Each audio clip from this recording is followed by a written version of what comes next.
হামলার আশঙ্কা নিয়ে যখন গোটা বিশ্ব তাকিয়েছিল ইরানের দিকে, ঠিক তখন যুদ্ধবিরতির ঘোষণা করলেন আমেরিকার প্রেসিডেন্ট ডোনাল্ড ট্রাম্প। 2 সপ্তাহের জন্য ডেডলাইন বাড়ানোর আর্জি জানিয়ে কয়েক ঘন্টা আগে সোশ্যাল মিডিয়ায় পোস্ট করেছিলেন পাকিস্তানের প্রধানমন্ত্রী শাহবাজ শরীফ। আপাতত তার কথাই মেনে নিলেন ট্রাম্প। ট্রুথ সোশ্যাল মিডিয়ায় তিনি লিখেছেন, ইরানের উপরে 2 সপ্তাহ কোনো হামলা করব না, তবে ইরানকে হরমুজ প্রণালী খুলতেই হবে।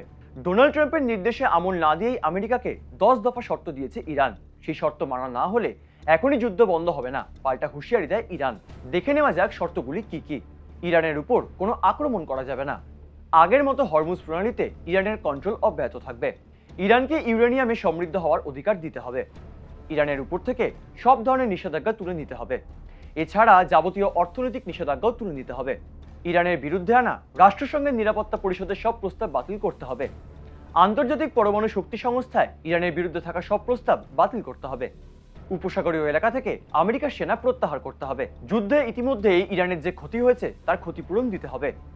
লেবাননে হিজবুল্লাহর বিরুদ্ধে আক্রমণ সহ সব ধরনের ফ্রন্টেই যুদ্ধবিরতি মেনে চলতে হবে। 10 এপ্রিল শুক্রবার ইসলামাবাদে ইরানের দেওয়া 10 দফা শর্ত নিয়ে আলোচনায় বসবে আমেরিকা ও ইরানের শীর্ষ কর্তারা। আমেরিকা এবং ইরানের মধ্যে সমঝোতার দায়িত্ব নিয়েছে পাকিস্তান। পাকিস্তানের প্রধানমন্ত্রী শাহবাজ শরীফ এবং আসিম মুনিরের কথা নিজের পোস্টে বলেন ডোনাল্ড ট্রাম্প। ইতিমধ্যেই আমেরিকার সেনাকে হামলা বন্ধের নির্দেশ দিয়েছেন ট্রাম্প। ইসরায়েলও কোনো হামলা চালাবে না বলে জানিয়েছে আমেরিকা।